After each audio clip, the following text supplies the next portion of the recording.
Eu quero, sem mais delongas, te convidar a abrir a sua Bíblia, se você a trouxe, o seu aplicativo celular, o texto de Eclesiastes, capítulo 11.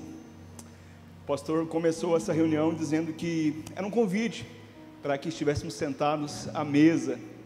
E esse texto, sem a presença de Jesus, é um texto um tanto quanto indigesto, azedo, ácido, porque é um Salomão um tanto quanto frustrado com a sua trajetória. Eu quero te convidar, Eclesiastes, capítulo 11. É muito bom estar aqui, mas é muito melhor fazer parte dessa família em que nós somos convidados a crescer na graça, crescer no conhecimento, amadurecer. E a família é esse lugar onde nós somos desafiados, com todas as nossas lutas, a crescer. Alguns dias atrás eu conversava com um jovem, vivendo um conflito familiar, e ele me disse às lágrimas que ele queria ter o direito de errar, que ele queria experimentar algumas coisas porque ele tinha o direito de errar. E eu disse a ele que de fato nós temos o direito e fazemos isso com muita frequência, mas que não era inteligente ele cometer os mesmos erros que algumas pessoas já haviam cometido. E Salomão é esse cara que está olhando pelo retrovisor dos seus erros e das suas frustrações. Eu passo a ler o texto na Nova Almeida Atualizada, Eclesiastes capítulo 11, e queria olhar esse texto à luz do Evangelho, à luz do amor de Jesus, para que ele não seja ácido, para que ele não seja indigesto. Diz assim, Eclesiastes capítulo 11: lance o seu pão sobre as águas, porque depois de muitos dias você o achará. Reparta com 7 e até mesmo com 8, porque você não sabe que mal sobrevirá à terra. Se as nuvens estão cheias, derramam chuva sobre a terra. Se uma árvore cair para o sul ou para o norte, no lugar em que ela cair, ali ficará. Verso 4: quem somente observa o vento nunca semeará, o que olha para as nuvens nunca fará a colheita. Assim como você não conhece o caminho do vento, nem sabe como se formam os ossos no ventre da mulher grávida, assim também não entende as obras de Deus, que faz, que fez e continuará fazendo todas as coisas. Aleluia.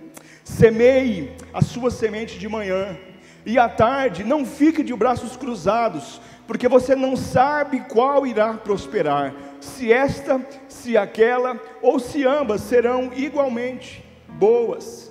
Doce é a luz, e agradável aos olhos é ver o sol. Mesmo que alguém viva muitos anos, deve se alegrar em todos eles, contudo, deve lembrar-se de que há dias de trevas, e que serão muitos, e que tudo o que virá é vaidade. Alegre-se, jovem, na sua mocidade, e que o seu coração lhe dê muita alegria nos dias da sua juventude. Ande nos caminhos que satisfazem o seu coração e agradam os seus olhos. Saiba, porém, que de todas essas coisas Deus lhe pedirá contas. Afaste do seu coração a mágoa e remova do seu corpo a dor, porque a juventude e a primavera da vida são vaidades. Nós estamos diante de um homem que tem autoridade para nos ensinar algumas coisas. Salomão experimentou tudo o que ele podia experimentar, irmãos. O livro de Eclesiastes, Salomão conta um pouquinho das coisas que ele construiu, do que ele usou, do que ele bebeu, com quantas mulheres ele esteve. Salomão foi um cara que viveu intensamente a sua vida da forma que lhe agradava. E agora ele chega no final da sua vida. O templo que ele havia construído, o suntuoso templo, havia sido destruído. E ele olha como que pelo retrovisor e diz que aquilo tudo era vaidade, e nos convida a lançar o pão sobre as águas, porque depois de muitos dias nós o encontraremos. Salomão está dizendo: confie, não na força do seu braço, na sua capacidade, na sua inteligência, nos seus recursos financeiros, mas lance o seu pão sobre as águas, e tenha convicção de depois de muitos dias você o encontrará. A nossa fé exige de nós não somente a capacidade de confiar que Deus tem cuidado de nós, mas de esperar algumas coisas acontecerem. Eu olho para esse texto e eu imagino que nós temos muita dificuldade quando o texto diz: porque depois de muitos dias você o achará. Eu tenho um filho de 9 anos, o Davi. Davi faz parte de uma geração que aprendeu que o caixa eletrônico é o lugar onde tudo se resolve. E volta e meia ele quer alguma coisa e a resposta dele é muito simples: pai, basta ir no caixa eletrônico. Um dia eu tive que sentar com Davi e explicar que para que houvesse dinheiro naquele caixa eletrônico, havia um mês de trabalho. O Davi não conheceu o que a gente conheceu, que foi a locadora de vídeos, em que nós tínhamos que reservar algum DVD, algum fita cassete é velho, né? Mas uma fita que nós queríamos assistir, e a gente reservava, ia naquele dia, pegava aquela fita, e às vezes ela travava, às vezes tinha que voltar na locadora. Não, o Davi faz parte de uma geração que entra no YouTube, escolhe o filme, e instantaneamente o filme está disponível para ele assistir naquela hora, na tela do seu celular, na tela da TV. E eu olho para esse texto, e eu percebo que nós temos alguma dificuldade de se submeter aos processos do tempo. Lance o seu pão e espere, porque depois de muitos dias você o achará. Ansiedade é essa incapacidade que nós temos de esperar as coisas acontecer, de não conseguir lidar de imediato com as nossas necessidades plenamente satisfeitas, porque nós queremos o aqui e o agora. O ansioso é aquele que atropela o processo. E quando eu digo processo, talvez a sua mente seja levada àquele processo da prefeitura que está parado, numa gaveta de alguém, em alguma repartição, ou talvez aquele processo que está correndo na justiça. Esses dias o Supremo julgou uma ação que tinha nada menos que 124 anos aguardando julgamento, e a postulante era a princesa Isabel. 124 anos para que uma ação fosse julgada. Há processos na justiça que levam 40 anos, que nós temos que construir advogado, ou que nós temos que ter as costas quentes, ou nós temos que recorrer a alguém. Não é desse processo, é do processo que nós olhamos para o nosso próprio coração, e nós percebemos a nossa impotência diante dos fatos, que nós percebemos que não temos o conhecimento e não temos o controle de muitas das coisas. Por isso Salomão nos convida: lance o pão, e depois de muitos dias você o encontrará. Mas ele não diz só isso: reparta com 7, com 8, porque você não sabe o que pode vir pela frente. A nossa ansiedade encontra uma irmã gêmea, tão destrutiva quanto a ansiedade do nosso coração. É o nosso egoísmo. Pegue o seu pão, lance sobre as águas, mas aprenda a repartir, não com 1, com 2, mas com 7, mas com 8, ou talvez como fez Jesus, com 12. O Evangelho é o convite não somente para que a gente confie que Deus tem cuidado de nós, mas para que a gente compartilhe o pão, para que a gente compartilhe a vida, para que a gente compartilhe as nossas lutas, para que a gente compartilhe o nosso choro, para que a gente limpe as nossas lágrimas, para que a gente compartilhe o nosso sorriso. Esse é o convite do Evangelho. Confie, mas também compartilhe. Isso é ser comunidade. Isso é ser um pequeno grupo multiplicador, 7, 8, 10, 12, que compartilham vida, que divide o pão quando a reunião termina, mas que divide o pão também durante a semana.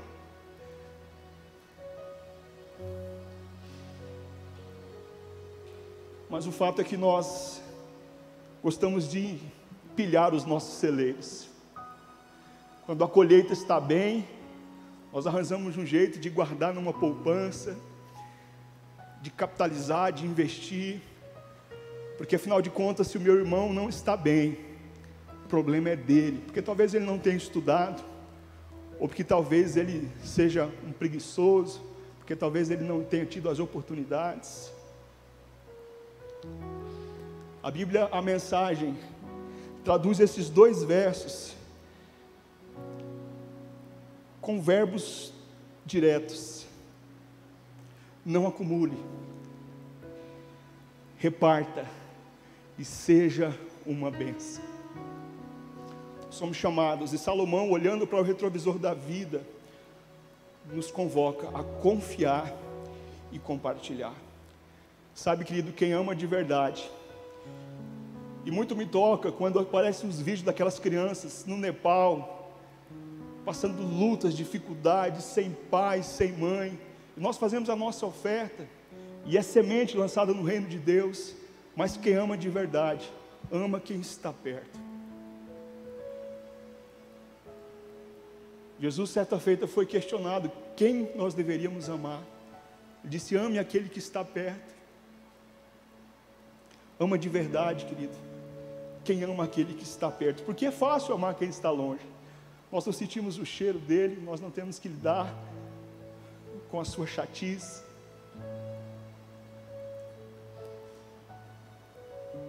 Jesus está numa festa, João relata isso, e alguns irmãos gregos querem estar com Jesus, querem ver Jesus,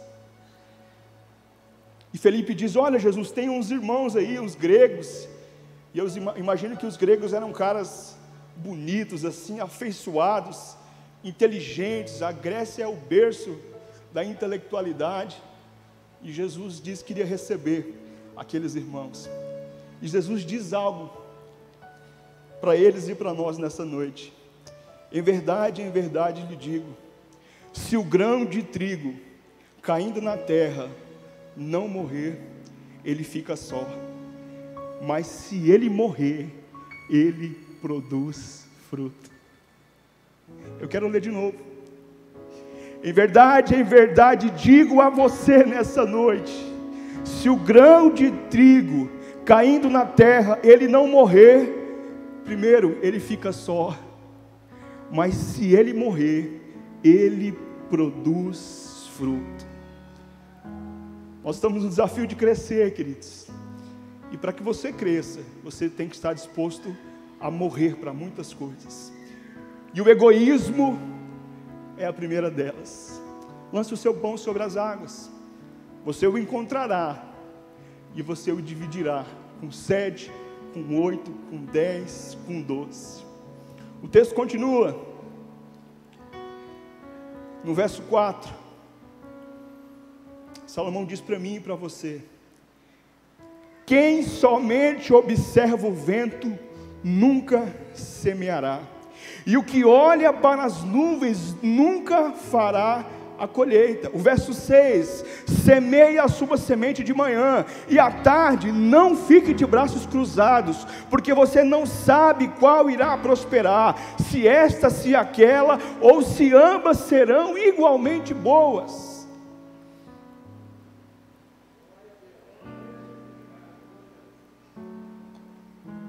Confie, compartilhe, mas você precisa se levantar, você precisa se mover, tem que haver um dínamo na nossa vida que nos impulsiona. Levante, aquele que somente observa, aquele que é um espectador, aquele que só vê a banda passar, nunca semeará, aquele que olha, somente enxerga, vislumbra, nunca fará colheita.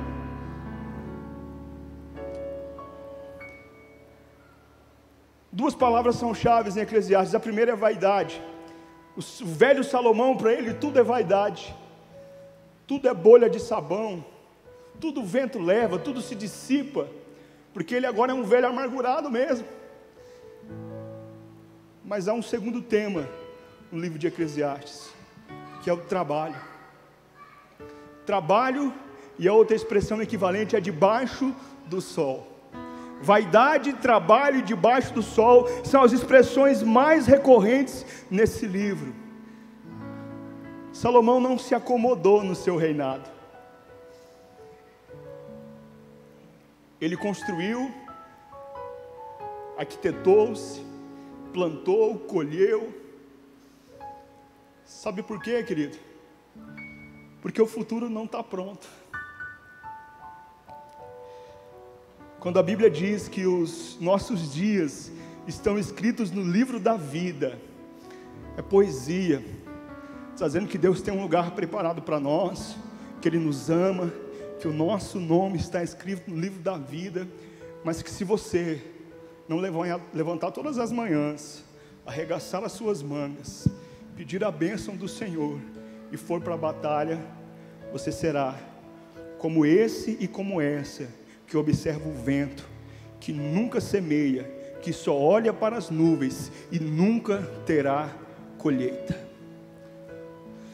Deus não nos chamou para sermos observadores, querido, espectadores. Aliás, Jesus nunca chamou ninguém à toa. Eram pessoas que estavam trabalhando, pescando, cobrando impostos, fazendo e acontecendo.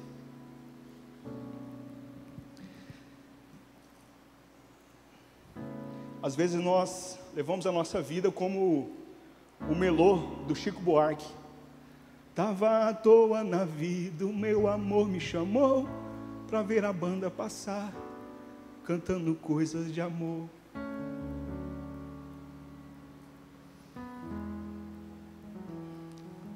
Deus nos chamou para ver a banda passar.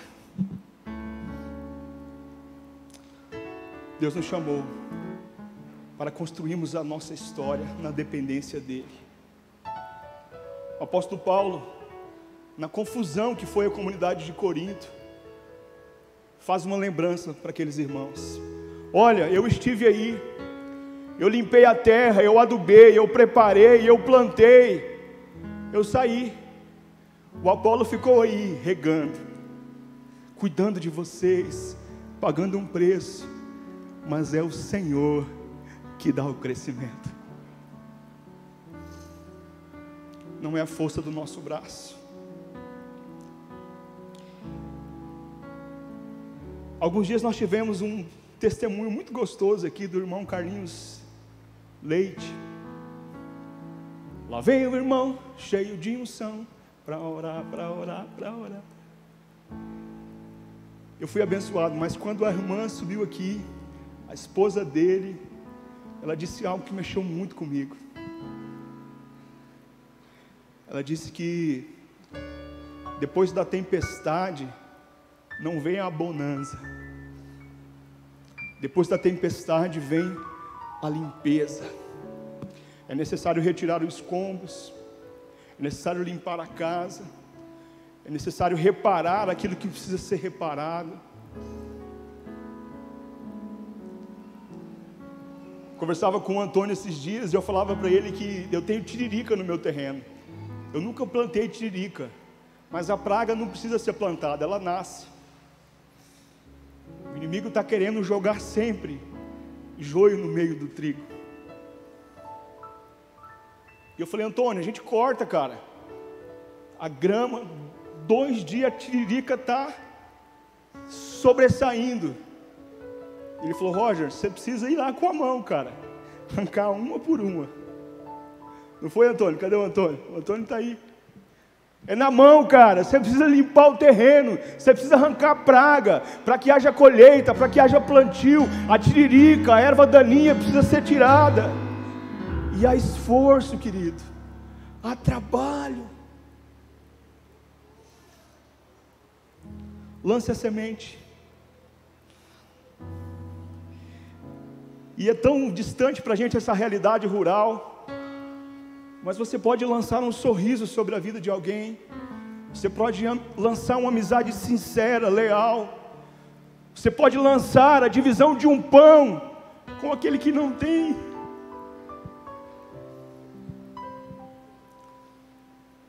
Você pode lançar a semente de convidar alguém para conhecer o seu pequeno grupo multiplicador e mudar o destino, a família de alguém.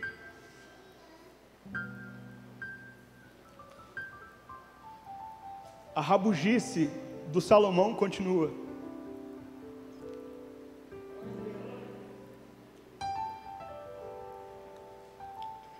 Confie no Senhor, compartilhe o pão, levante-se, mas lembre-se, verso 8, mesmo que alguém viva muitos anos, você deve se alegrar com todos eles, contudo, lembre-se de que há dia de trevas, e que serão muitos.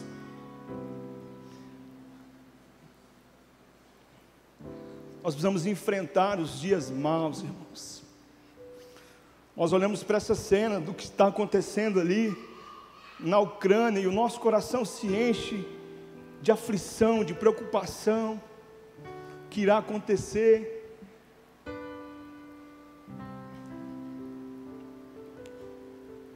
Mesmo que você viva muitos anos, lembre-se de que haverá dias de trevas.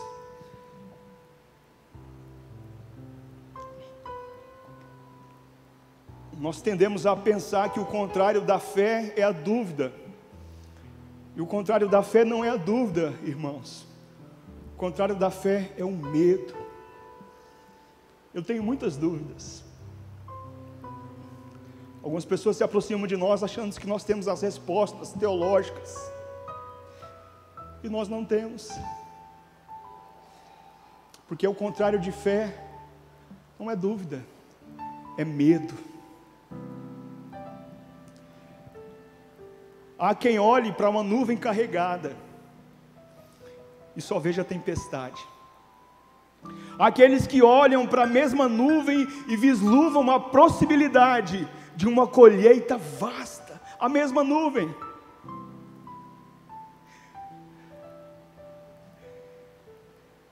Existem pessoas que são guiadas pela lei de Murphy. A lei de Murphy diz que o que pode dar errado, vai dar errado.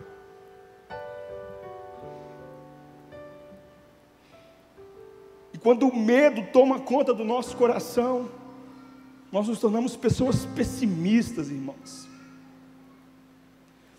Eu participei de uma reunião no início de janeiro, e eu fui para aquela reunião entusiasmado, porque as coisas estavam voltando, a vacinação estava avançando, a gente já se dizia de tirar a máscara, e eu fui para aquela reunião de líderes, e eu, um pastor recém-ordenado, no meio de pessoas experientes, eu fui para lá radiante, e eu cheguei lá, irmãos, o diagnóstico é, esse ano vai ser pior, porque a Petrobras anunciou a Bolsa de Valores de Nova York, porque há quem olhe para a nuvem e só veja tempestade. E nós nos tornamos como essa árvore que o Salomão diz aqui. Ela cai para o sul ou para o norte e ela fica no mesmo lugar. Ela fica imóvel.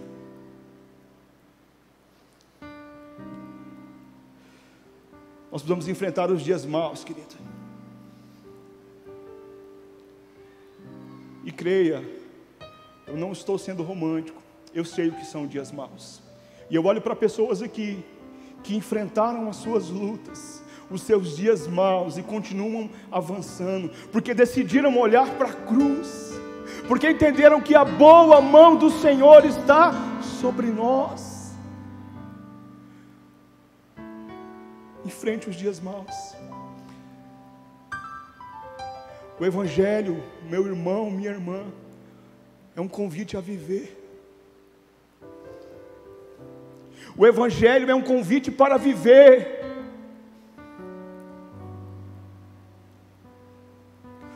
O Salomão, em determinada altura do livro, diz que é melhor ser um cachorro vivo do que um leão morto.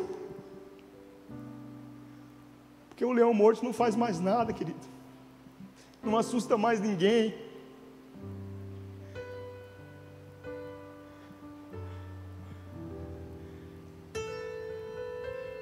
Mas um cachorro vivo, 6 horas da manhã, quando o dia está amanhecendo, você fazendo a sua caminhada, correndo atrás de você. O Digão não está aqui, mas esses dias eu fui caminhar com o Rodrigo, aqui no fundo da igreja. E a gente, no início da caminhada, ainda com sono, saiu um pitbull de algum lugar, irmãos. E eu, no reflexo, pastor, eu entrei atrás do Digão. Como pega ele, que ele é gordinho. É melhor um cachorro vivo, irmãos, do que um leão morto. Nós precisamos encarar a vida como uma dádiva de Deus, como um presente. Assopro de vida sobre nós. Enquanto há vida, há esperança. A última palavra, querido, não é a morte. A última palavra do Evangelho é a vida. A ressurreição venceu a morte. Tragada foi a morte pela vitória. Ah, se você espera um milagre, irmãos, continue esperando por ele. Porque se nós encararmos a vida como algo a ser conquistado, ela se torna enfadonha, irmãos. Ela se torna desgraçada, é essa a expressão. Sem graça, sem o favor de Deus.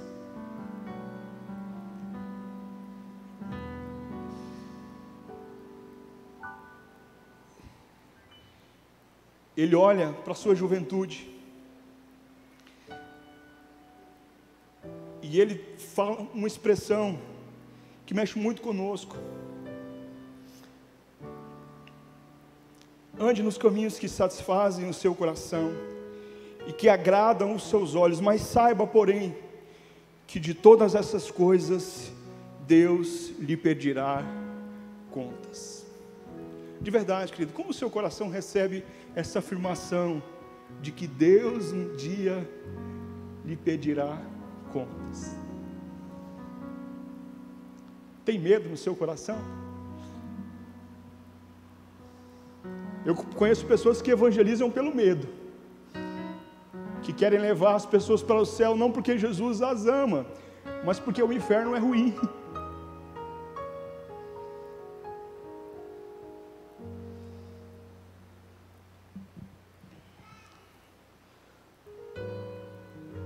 O que o Salomão está dizendo aqui é: olha, faça o que eu digo, não faça o que eu faço.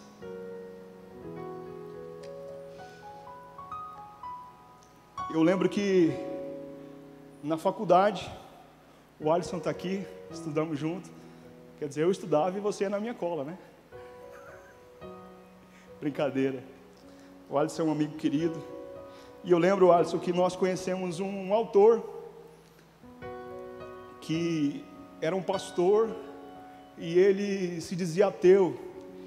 Ele se apaixonou pela política e ele experimentou frustrações profundas na sua denominação.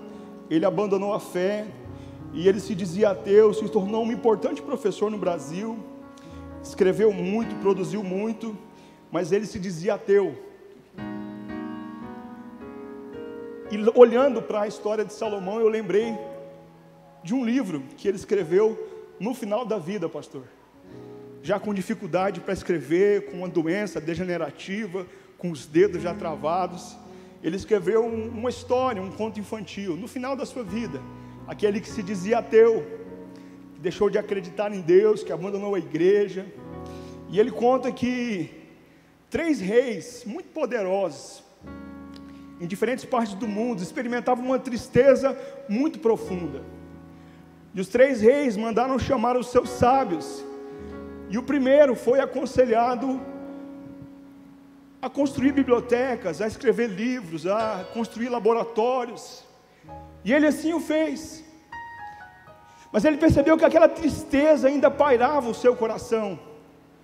O segundo rei chamou os seus sábios e foi aconselhado a conhecer os deuses, a experimentar tudo o que era sagrado, a conhecer todas as religiões. Afinal de contas, todos os caminhos levam a Deus. E ele fez tudo aquilo, rezou, orou, cantou, ajoelhou, construiu igrejas. Mas ele percebeu que ainda havia uma tristeza profunda no seu coração. O terceiro rei chamou os seus sábios, que disseram: olha, você precisa curtir os prazeres da vida, você precisa comer bem, você precisa beber, você precisa ter muitas mulheres, você precisa se aventurar. E ele fez tudo aquilo. Mas ele percebeu que ao se recolher aos seus aposentos, havia ainda uma tristeza profunda no seu coração. E esses três reis, em lugares distintos do planeta, eles observam uma estrela que brilha muito forte. E quando eles olham para aquela estrela, eles ouvem uma música suave nos seus ouvidos. E eles saem, montam suas caravanas, as suas embarcações, um em camelo, o outro em cavalo, o outro em navios, e eles vão em busca daquela estrela. E eu leio o final dessa história. E assim foi. Durante vários dias eles caminharam. Aconteceu que numa noite eles chegaram a um minúsculo vilarejo. Que vilarejo será este? Perguntaram. Estava gravada numa pedra: Bet-Helém. Estranho, disse o erudito rei. Eu aprendi tudo que pode ser aprendido, e eu nunca vi esse nome em nenhum lugar dos livros que eu li. Naquele vilarejo, todos dormiam. O ar estava perfumado com flores de jasmim e magnólia, e havia um brilho no ar. Milhares, milhões de vagalumes pousado nas árvores. Ovelhas baliam ao longe, enquanto um pastor tocava uma flauta. Era uma noite de paz. A estrela iluminava uma gruta. Os reis se aproximaram. Na gruta havia vacas, cavalos, burros, ovelhos. Era uma estrebaria. Convivendo com os animais, estavam uma pequena família. Um jovem e uma jovem que amamentavam um bebezinho recém-nascido. Era só isso, mais nada. Eles perceberam então que haviam se enganado. Não era a estrela que iluminava a cena, era o bebezinho que iluminava a estrela. E olhando bem para ela, eles puderam ver, refletido como que num espelho, o rosto da criancinha. Eles entenderam, eles deixaram de ser reis e disseram: o universo é o berço onde uma criança dorme. Eles notaram que uma coisa estranha acontecia quando eles olhavam para aquele bebezinho. Eles perdiam a compostura real. Eles eram dominados por uma vontade incontrolável de rir. E quando eles riam, eles ficavam leves e flutuavam. Era assim: quem via o menino se transformava em anjo. Os reis, em meio aos risos e voos, disseram: nossa busca chegou ao fim. Nós encontramos a alegria. Para se ter alegria, é preciso voltar a ser criança. Eles tomaram as suas coroas, as suas capas de veludo, os dinheiro, o ouro, a joia, todas essas coisas pesadas de adulto, eles puseram no chão, ao lado das vacas e dos burros, e eles voltaram leves, ora andando, ora pulando, ora voando, mas sempre sorrindo. Quando nós encontramos o nosso Senhor, querido, quando nós somos encontrados por Ele, quando nós somos aceitos por Ele como filhos, até o melô da banda, a música continua dizendo que os velhos cansados se levantaram, a moça triste sorriu, o povo cheio de dor se levantou para fazer a sua história.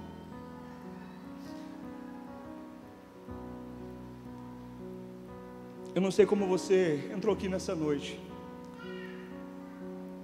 Eu não sei se você tem enfrentado ou não os seus dias maus.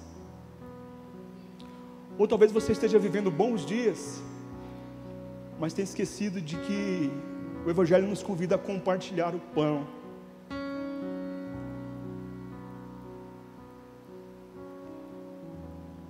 Salomão, em meio aos seus tantos erros,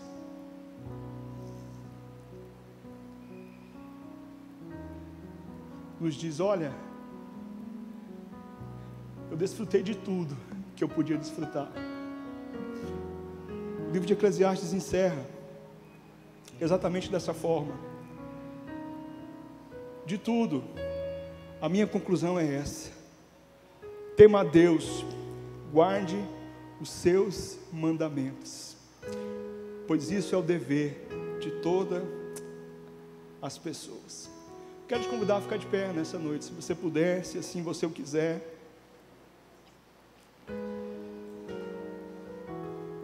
Deus pedirá conta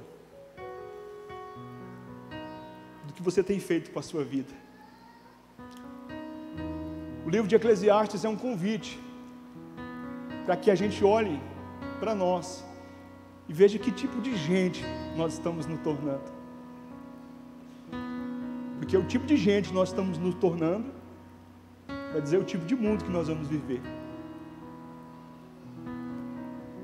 E você fechasse seus olhos.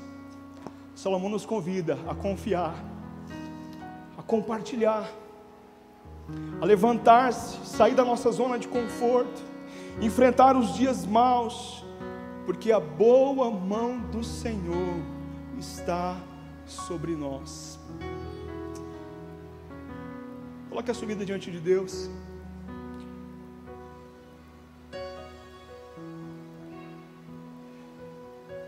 O que o Salomão está dizendo nesse livro é que não se trata de dinheiro, mas se trata de ter o pão sobre a mesa. O que Salomão talvez esteja dizendo para mim e para você nessa noite é que não se trata de ter muitos amigos, mas de ter bons amigos. Não se trata de ter um salário, mas de ter um trabalho. Que não se trata de ter muitas mulheres ou muitos homens, mas se trata de ter uma mulher ou um homem com quem nós dividimos, gozamos a vida e se alegramos com ela. Coloque a sua vida diante de Deus. Confie. Compartilhe. Deixe de ser um espectador. Decida nessa noite crescer.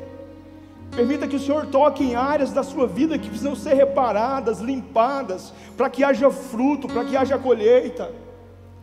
Enfrente os dias maus, eles passam. Eles passam. Eles passam. Decida viver. Decida encarar a vida como um presente de Deus.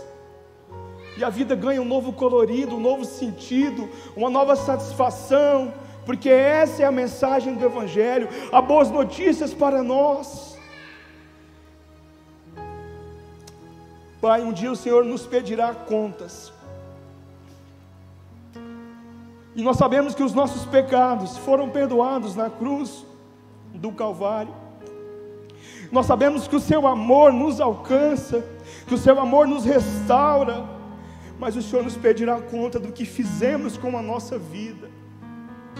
Nessa noite, Pai, nós queremos aprender com Salomão, que não vale a pena cometer os erros, que não vale a pena reincidentemente fazermos as mesmas coisas e termos os mesmos resultados. Nós decidimos viver, Pai, viver para a glória do Senhor. Nós não queremos, ó Deus, ver a banda passar, mas nós queremos nos levantar e confiar que a boa mão do Senhor está sobre nós. Louvado seja o nome do Senhor por isso. Nos fortalece, Pai. Talvez hajam pessoas nessa noite enfrentando lutas profundas, dores profundas, de dias maus que ainda não terminaram. E a nossa oração, Pai, é que o Senhor as encontre nessa noite, restaurando, ressignificando, devolvendo a alegria de viver, porque o Senhor nos dá vida, o Senhor nos dá paz, o Senhor nos dá alegria. Visita casamentos nessa noite. Salomão nos ensina a se alegrar com uma única mulher, com um único marido, e o Senhor pode fazer isso, Pai. Devolve alegria, contentamento, satisfação a esse leito. Traz, ó Deus, alinhamento aos corações. Aqueles que estão solteiros, prepara, ó Deus, uma família, um lugar de cuidado, de alegria, um jardim do Éden, onde coisas serão semeadas e colhidas para a glória do Teu nome, Pai. Muito obrigado, ó Deus, muito obrigado pela nossa família CB Paz, pela nossa comunidade de fé. Nós queremos crescer, Pai. Nos ajuda a identificar as ervas daninhas do nosso coração, para que continuemos avançando, olhando para o Senhor, autor e sustentador da nossa fé. Tira todo o medo, Pai, tira todo o medo do nosso coração. Nós queremos viver para a Tua glória, Pai. Muito obrigado, Pai, muito obrigado por esse amor perdoador, justificador, restaurador, nós recebemos nessa noite.